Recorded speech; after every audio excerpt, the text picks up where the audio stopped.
Do you have $500 a month to spend on marketing? If you're a business that already has the essentials in place and you are ready to grow, but you're unsure just where to put your focus and your marketing budget next, we are going to help you in this episode figure out where to put your $500, how to use it on marketing that actually grows your customer base and turns into sales and isn't just throwing money away on shiny distractions. Welcome to the Big Bad Marketing Podcast. I'm Brooke. And I'm Janae. We are marketers, coaches, and content dorks who get how overwhelming growth can be for your business. So, if you want to make the most of your next $500, you want it to work smarter, and you want to push your business forward, listen in. Let's Let's do do this. this. All right. So, in our last episode, we talked about what we would do with $500 if we were a brand new business. So, in this episode, we Wait, are, wait. What? Let's just do like a real quick. What would you do with $500 unrelated to business? Just like funsies. What would you do with it? oh my gosh, I struggle with stuff like this so much. I I struggle to spend money on myself. It's actually a problem in my marriage sometimes, and my husband will be Oh, like, "You have to go spend this money on you." go buy something nice. Yes, go buy something for Okay, well, this yourself. is And a I'm like, thought experiment for that. all So, right, what would you spend $500 on? okay, I would go for a spa day Ooh, and eat some delicious food. You know what I love is when you go to like a department store that has a restaurant in it. That is just like such a lovely experience. So I would probably wait, go have a wait, nice hold on. meal. Where's a department store with a restaurant in it? Okay, Neiman Marcus is one, and it has this beautiful little restaurant in it. Like at least I would go there growing up with my mom. It's really sweet.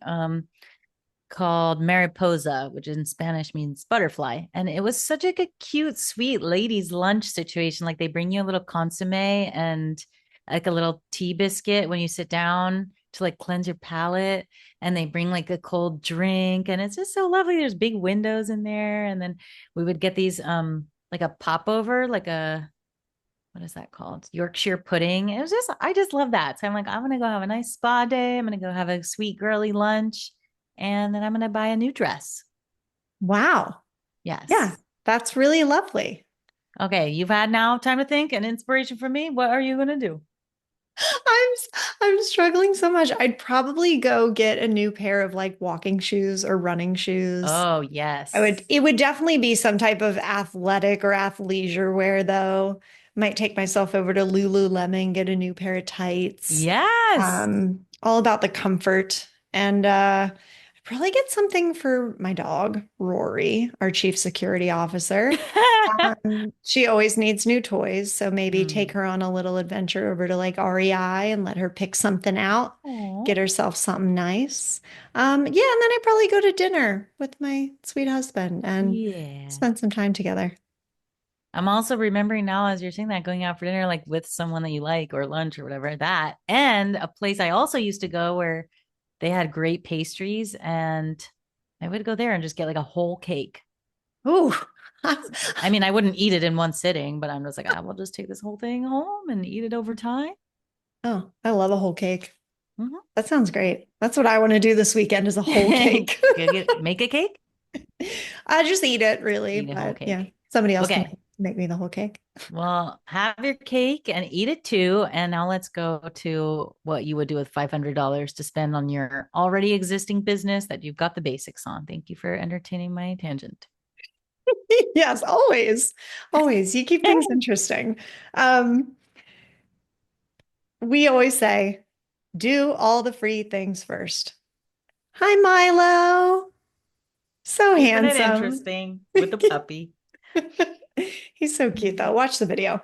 Um, okay, do all the free things first. So here's what that looks like, these sort of maintenance mode, free things tasks when your business is already established. So email your list. We said this for brand new businesses just starting out. We will say it for mid-sized businesses. We will say it for the biggest corporations in the country. Send emails to people who have already opted in and told you it's okay to email them. So Even if that is a monthly newsletter, even if that is the occasional outreach when you have a couple minutes and you're sending something, like, keep that list warm.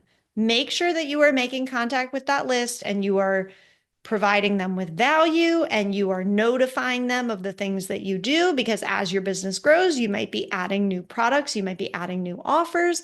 So keep emailing that list. Another free thing you can do is audit your website.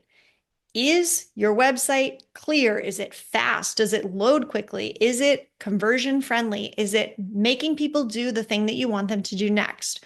So, a tool that we really like that can tell you a lot about your website if you have traffic is Microsoft Clarity. It is a free tool that has a heat map. It will show you where people are clicking. It will show you where their attention is when they're scrolling, when they're stopping.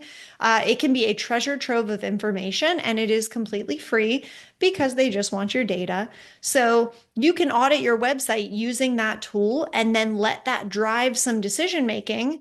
That can, again, be a really free or low cost way to modify your website. You don't need to go hire a designer. You might just be moving up a section on the page. You might just be changing the copy somewhere. You might just be shortening the length of your page because you realize that nobody is getting to the bottom.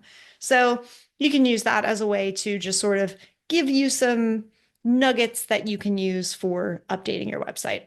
What I love about that is you don't need to be like a brain surgeon marketing expert to use these tools. You just have to use them and they're free to use. And I guarantee there's countless tutorials on YouTube and probably even like owned by the platforms themselves, just like guides on how to use these things. So spend a little time to learn how to use them and then like 10x your reach and the performance of all your things by just like using the tools that marketers use. Yes, we are not brain surgeons, in fact, and we just learned all this in time because it's a thing we do. But that's why we find fun, free things and tell you about them so that you can go use them too. All right. Another free thing you can do, ask for testimonials or case studies from your past clients. We did a great episode all about how to ask for testimonials, how to make it not awkward, and how to instruct people to give a great testimonial. So we will link to that. Check that out. And also, you can repurpose your existing content. So you can take a blog post and dice it up into an Instagram post and something to put on Facebook and something to put on LinkedIn. We have a great episode on that as well called Cope, Create Once, Publish Everywhere, and it tells you exactly how to do that. So those are just four fast, free things you can do. Email your list, audit your website, ask for testimonials or case studies, and repurpose your existing content. Okay, so are you telling me we just in like 10 minutes gave a ton of very useful marketing steps that someone could take and they haven't even tapped into this $500 a month budget yet? That's exactly what I'm telling you, Yeah, Janae. yeah, that's great. Because literally we're like so much of marketing is just doing the things and getting out of your head about it. And as long as you can kind of carve out the time to do these things, then you can already start generating traction, getting people excited, getting more people in the door. So, and if you haven't yet, go ahead and listen to our last episode where we talked about a ton of ideas of other ways that you can market for free as you're starting. And maybe there are things that you haven't done just yet. So, there are so many ways to market without dropping a ton of dollars on anything. And then you can see there was a method to my madness here because then you can save that $500 and go have a spa day and go have lunch in your favorite department store restaurant and go get your dog some toys and go get some cool loungewear. Like you don't have to spend a ton of money to make your marketing work. That's the bottom line. Beautiful. I love that. But if we wanted to spend $500 on marketing and actually put it into our business and not drop it at the spa, that's what we're going to cover next. But if you have not yet signed up for the Big Bad Marketing newsletter and you love free tips and low cost ways to market your business, please go ahead and sign up bigbadmarketing.com/newsletter. We'll reach out monthly, maybe a little more frequently, but definitely monthly to give you things that are helpful, entertaining, funny, and always great tips on low cost marketing for you, our friends, our small business owners. Yes, and we also will drop in all the things we love. Maybe we got to have an upcoming flag of like the best places to eat in a department store. I mean, my first thought when you said that was actually not just where would I find one with a restaurant, but where would I find a department store? The mall?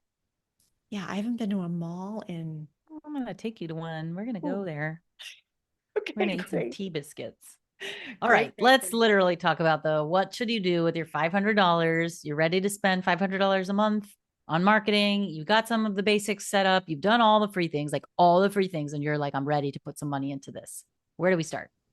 Yeah, I think the overarching goal of your financial investment at this point is to free up your time to focus on the most important things. So, for example, when you are super small, you probably need to be part of most, if not every, sales conversation. You need to be actively talking to prospects. So, can you use this money to sort of buy back your time to focus on the more important things? So, the number one thing we would say where you can kind of buy back your time is going to be with content. Janae, what does that look like? Okay, that is pretty straightforward. You're going to either hire someone like on a Fiverr situation or an Upwork situation or an intern to build out some content and deliver it to you so it's ready to go, or they upload it right into a scheduler, right? Like they're doing the process so you don't have to do it.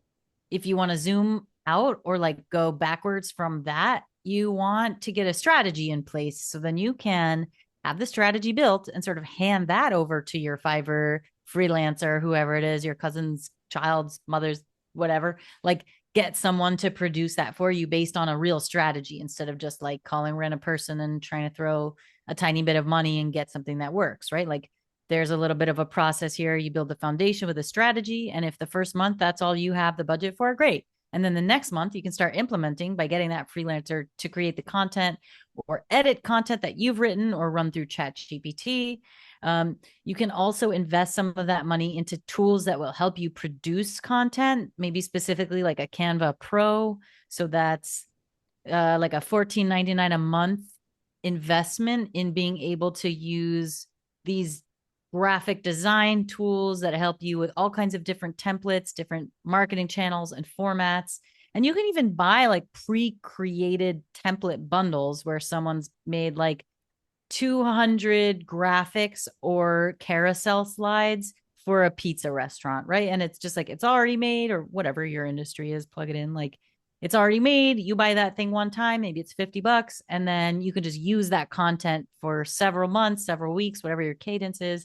You can even hand that template bundle to your Fiverr person and be like, use these, replace it with things that make sense for my business, my specific niche, whatever, and then let them have at it. Yeah, I love that. And content is one of those things where we hear a lot from business owners that are like, I know I need to be creating content. I just don't want to, or I don't know how to. So this feels like a really obvious place to sort of outsource some of that work to someone else. But if you are a business owner who's like, you know what, I don't have a problem getting my hands dirty and going to do it. I just need more help in like kind of the strategic prioritization side of things. Another thing that you could spend some of your budget on is like a marketing coaching relationship. So, here at Big Bad Marketing, we do marketing coaching either one-on-one or small group, and it's less than $500 a month, but it can help you in terms of accountability, in terms of creativity and ideation. You can bounce ideas off of someone else. So if you are sort of okay with doing the things yourself, but you just need like the catalyst or the accelerant to actually Direction. enable you, yeah, the direction to help you do the things. That's another place that you can spend your money. That could be a really effective way to move your marketing forward that you are handling yourself. Sure. And then I think, sort of, regardless of the way that you go about having the content created, there's a few very value driven forms of content that are really worthwhile to create so that whatever channels you're reaching people, you move the needle. You get people into the funnel at the first place and then flowing down your funnel until they convert. So that's going to be capturing content into formats like client wins, testimonials, and social proof. Maybe that's a case study. Maybe that's a series of graphics that show real quotes from real people who have used your service, used your product, whatever it is, and made a comment about it, given you a review, or told a little bit of a story about how using your thing solved their problem and went above and beyond, right? So people love reading that stuff. Consider yourself like if you ever buy things on Amazon, right? Like probably you look at the reviews, or if you're like, I want to try this restaurant, you probably check what did people say about it. So this is your opportunity to create content like that because other people value, and even if it's not just you, like people generally do value reviewing the opinions of other people before they make a purchase. So having content like that is really going to help flip a switch for people who land on your website and want to see if anyone actually liked it. That's where you're going to throw in a testimonial, right? You're also going to want to get content created that's in the behind the scenes, how we work, pulling back the curtain to see who we really are as people here. That kind of content is great for building your brand, building trust, building credibility, and helping people get to know the who and the why and the values and like the real ways of life of the people who are doing this thing. So you can see some really good examples of this on actually our Instagram page where it's like at big bad MKTG, which is the kids lingo for marketing. But we've got like tons of reels on there where it's just like us playing with our dogs and us talking about our favorite foods. And it's like social media is not necessarily the place where you're going to convert people. And we say that at nauseum on a lot of other episodes. So if you're interested in that, go find one of our social media episodes and learn about the strategy there. But the idea here is you're giving people a glimpse into who you are, and that's building trust because people buy from people they like and trust, right? So that kind of content's really going to move the needle for you. And then the third bucket here are going to be value posts, value content. This is where you come in with expertise in your industry and you really show up as like a thought leader, as someone who has insight and reflection to share so that the ideal customer, someone who is dealing with a problem that you can solve with your product or service, sees that you intimately understand what their problem is, so much so that you have ideas about how they can solve it. And then you're giving away some of these ideas for free, right? You're just like, hey, here's 3 really quick tips on how to market your small business on a small budget, right? That's what we're doing with this. We're like, hey, listen to us. We actually know what we're talking about and we want you to trust us. Boom. Love that. So content is a bucket that could take up the entirety of your $500 budget or less than that. And you can kind of strategically go month to month and say, hey, I'm just going to set $200 a month is going to go specifically toward content that is going to appear on social channels. And this is how I'm going to use that budget throughout. So the second thing we would say beyond content is focusing on growing your email list and re-engaging leads from that list. So we love lead magnets. We have an episode and a really in-depth blog post on lead magnets. So at this stage in your business, you likely already have a lead magnet. You have something that is pulling people to your list, but now is a good time to refresh it or test a new one. So can you define a different problem or a more granular problem that your ideal audience is facing? Can you say, instead of just giving someone, say, a list of all the potential marketing efforts they could use, can you then enhance your lead magnet to be questions that actually guide them to, hey, here are our best recommendations based on who you are? Like, can you get more specificity? Can you solve more of the problem? Can you make it more tailored to your audience? Sure. And I love that because it's like the more you can kind of, I cringe at this word right now, niche it, but like the more, I think you're right, specificity, the more specific you can be, the more you build that sense of intimately understanding who your client is and what their problem is. And they're like, oh, wow, someone gets it that I don't know what kind of cucumbers to use on my cucumber hats, right? Like they're like, they feel heard. And then more so, they feel like confident that there's someone else who knows how to fix it. Yep. All right. So that's about your lead magnet. In support of your lead magnet, you can think about maybe a email sequence. So people sign up for your lead magnet and you do a 3 email drip campaign that is instructing them on, by the way, here are the things that I offer. Here's how to make the most out of our website. And I'm going to ask you in the last one to take the next step in my funnel, which maybe is to buy a low cost template or something. Um, you can also run a re-engagement campaign to your old leads. Maybe you've had people on your list for a while and you haven't been listening to us when we say be sure to email your list regularly and keep them warm. So now's the time to actually come up with a campaign to re-engage them. Within all this, you may be at a point where you can still use the free things or your own time, or you might want to pull in a copywriter to help with your emails. You might want to pull in a designer to help with your emails. You might want to have somebody help with the automation, especially if you're using multiple systems. So, this is a space where you can maybe spend, say, $100, $150 of that budget and just really make sure that your lead magnet and your email are working for you. And this is exactly the point of all of your marketing efforts. It's so easy to Google, like, what should I do to market my small business? And then there's just like a basic template. But these should all be things that are so highly tailored to your business, your audience, and where you are right now. So the opportunity is to like scale your budget on each of these items based on what makes sense for the stage of your business, for the life cycle of your customers, for the channels that most make sense for reaching your customers. Yep, love it.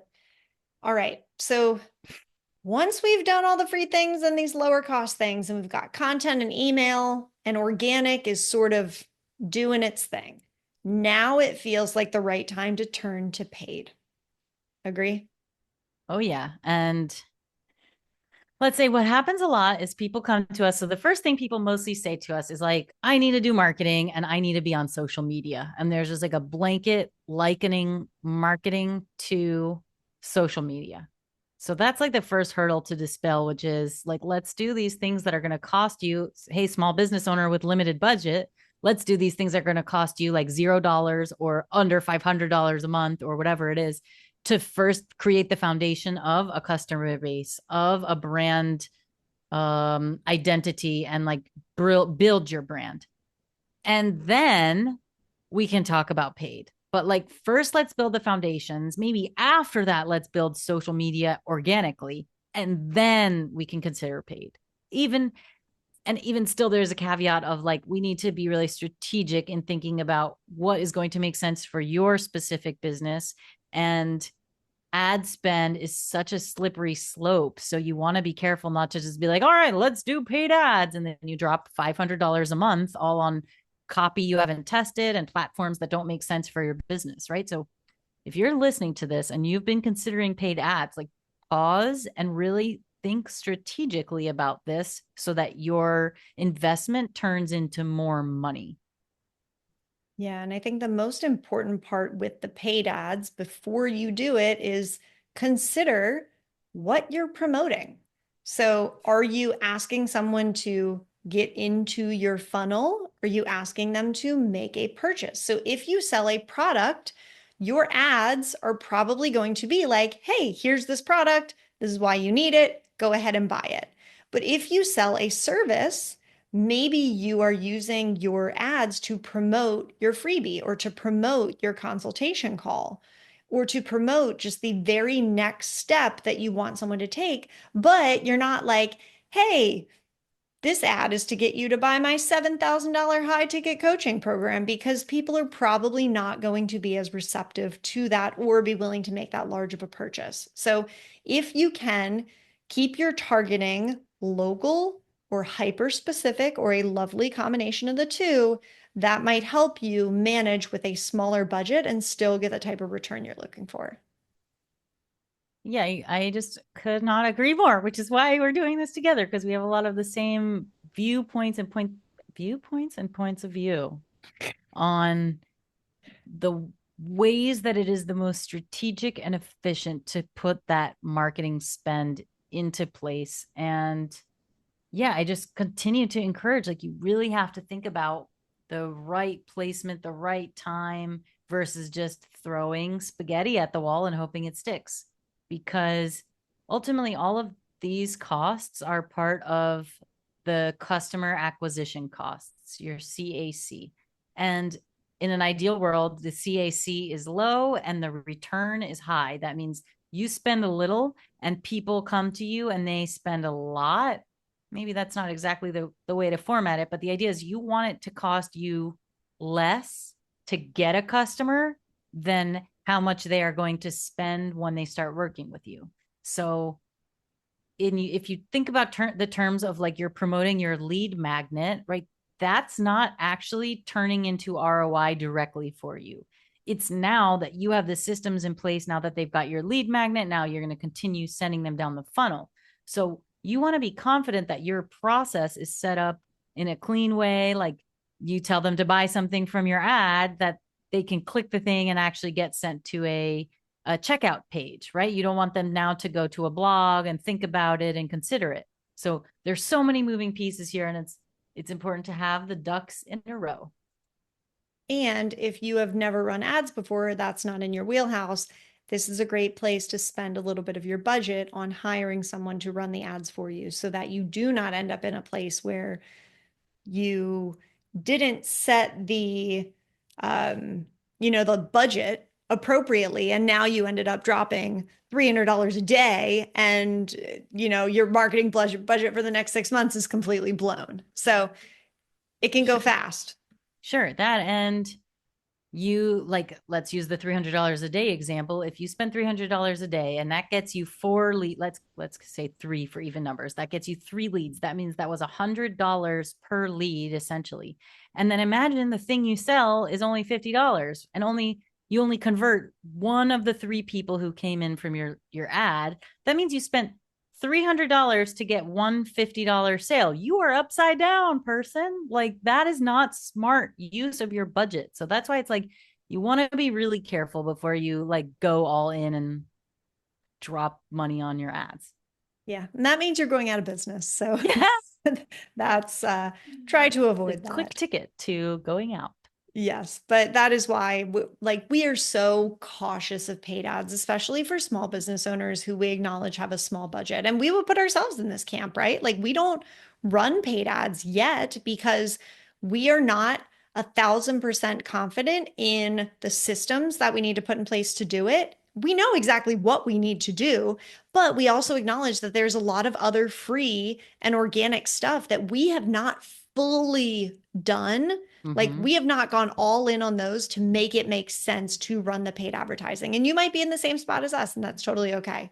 So another thing that you can consider in addition to the paid ads is like a paid collaboration or a shout out swap with another small business. You could think about running an ad or promotion in like a more niche newsletter or community, like a Substack or something. Like you can use your budget in different ways so that it is technically like advertising and promotion, but it's not as risky maybe as Mm-hmm. just Mm-hmm. It's more giving your tailored. credit card to Meta ads and being like, go. Yeah. Yeah. Yeah, It's more tailored. yeah. But Mm. definitely don't pay for that type of visibility unless you have nailed your messaging, you've nailed your systems, you've got a really great landing page, and you know exactly where people are heading and what they are going to do next. So those systems all need to be in place before you spend a dollar on anything paid advertising wise. There's metaphors about this, and I'm struggling to come up with one, but it's like you don't buy more of the same thing until you've exhausted the first thing.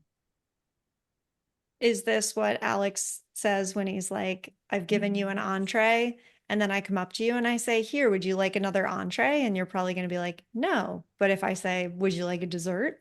Is that what you're trying to say? That's not, but that's a great one too. Yes. So let's leave it. It'll come to me eventually. All right, cool. So a lot of what we just talked about was primarily for like a service-based digital business. So what would we recommend maybe differently or in lieu of if we're talking to a mostly physical or in-person business? Sure. I mean, the fundamental differences between these two is your customer base and your reach, which is going to be if you're in person service, most likely you want to be talking to the local community, right? It doesn't make sense for you to advertise roofing services in a different state if you're not equipped to provide that service elsewhere. So you want to concentrate on your area. Now, I think there's caveats to this. I'm thinking of like if you're a fantastic masseuse, but you only serve your local area, but you also like do a really good job of marketing and you've got great reputations and all of this, like people are going to come from far away to get your massages. So when you are that big and bad in your industry, you can expand your marketing and reach to further markets. But in the meantime, if you're selling like an in-person service or whatever it is, like you want to focus on the local area as you build credibility and also drive consistent word of mouth. So that's getting more people to talk about and spread the word about what you do where you are, or at least where your service is. Yeah. So what might that look like? So that's going to mean increasing your local marketing efforts. A great way to do that is to build a referral program. So people who are already pleased with you because they bought stuff from you and they loved it, give them a reason to tell other people about it. And we have a whole episode on making a killer referral program that's going to suit all of the different components of making a referral program that's puts money in your pocket and satisfies your existing customers. But ultimately, you want to get more people who already bought from you to tell other people because that's what is that like you've delighted them, you've got them down through your funnel, you roped them in, you got them down through the funnel, they converted. Now they're going to go and be your promoters for you, they're doing the marketing for you, and you can incentivize that with a great referral program. You can also ask them to um,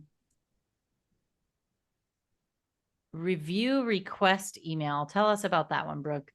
Yeah, so that just means sending them an email to ask for a review. So come up with a template that you can just drop into an email and say, hey, here's a link to review us on Google. Here's a link to review us on Facebook. Here's the things that we like to see in review. Like basically as a way of being like, hey, we hope you really enjoyed this, massage. We would love if you could leave us a review. Like I had a car detailer come out the other day. They were like a one that comes to your house and do it. And they handed me a checklist at the end where they said, hey, here's everything that we did, and here's my name if you wouldn't mind going and leaving us a review on Mm, Google. so they So asked. they Yeah. asked, and I did. And it Yeah. because it was awesome. And I had a great experience and they knew that. So other things you can do is just leave behind a card after every job that you do, some type of collateral. You can do local mailers to send to your community. It can get pricey if you send to a lot of places, but if you're like, I mow lawns and I only want to mow lawns in these three neighborhoods, you could send out a custom mailer to only those three neighborhoods, and that might be well within your budget. You can also put your services on like Nextdoor or Alignable or other like Like a niche thumbtack. hyper local directories where people are going to be more inclined to find you. Mm-hmm. Mm-hmm. Yeah. Okay. So overall, what do you think about the budget part of referrals and building and boosting your local visibility? Yeah, I think you can really do that on the cheap or even $0 to create the Mm. referral program. But if you're going to have like, you know, and the nice thing about a referral program is that you don't have to outlay any money until you get paid and compensated in some other way. So, Or ever, because what we talk about often is like you can just make what you already offer this person more valuable. Like if they're your fitness, personal fitness client, you can give them a 30-minute add on to an existing session. So it doesn't cost you anything, really. It's just a little more time. yeah, cost your time. Exactly. Yeah, so I mean that one can be pretty cheap if you want to go the route of like local mailers or something or signing Mm. up for some of the paid directories, then maybe call it, $200 or less. Sure. Or like if you print stuff out, that might have a cost with it, but Yeah. overall, it's pretty low cost. Yeah, Yeah. agreed. So what do you think about hiring a local photographer for, enhancing your visual presence online as an in-person business? Yes, do Like it? it. Yeah, love. If this is love hate game, I love it. I love supporting local. I love supporting like small business owner because that's like great opportunity to be like, hey, I will do X for you. Will you come take some pictures of our business? Right. The trade ski thing. Yeah. But it really just helps you polish the trust of what your digital reputation has online or your collateral, right? It's like you can show up online as a more legitimate, clean, professional looking business. Yeah, love that. And that doesn't have to be super expensive. And like you said, you can trade services or maybe get away with just a couple $100 for some nice professional photos. And then the last thing might be like a retargeting campaign. So that's sort of blending the digital with the physical. But say you're running like a seasonal offer on Facebook, like you're a company that does the holiday lights and you want to just only be in the Facebook groups for the particular neighborhoods that you serve, a retargeting campaign can be really effective there. And you could like do a boosted post or something and only spend $5 to $10 a day, but do it in a really intentional way. Yeah. So I think the grand total with all of these things in mind is like it can literally be $0. It could be $500 and it could be somewhere in between. But you don't have to have a huge budget to market your business. Nope. Do all the free things first and then be strategic about where you are putting your money to work for you. Yeah. And then subscribe to this podcast so you get more tips, strategies, ideas for how to keep marketing your business on the low. Thanks for listening.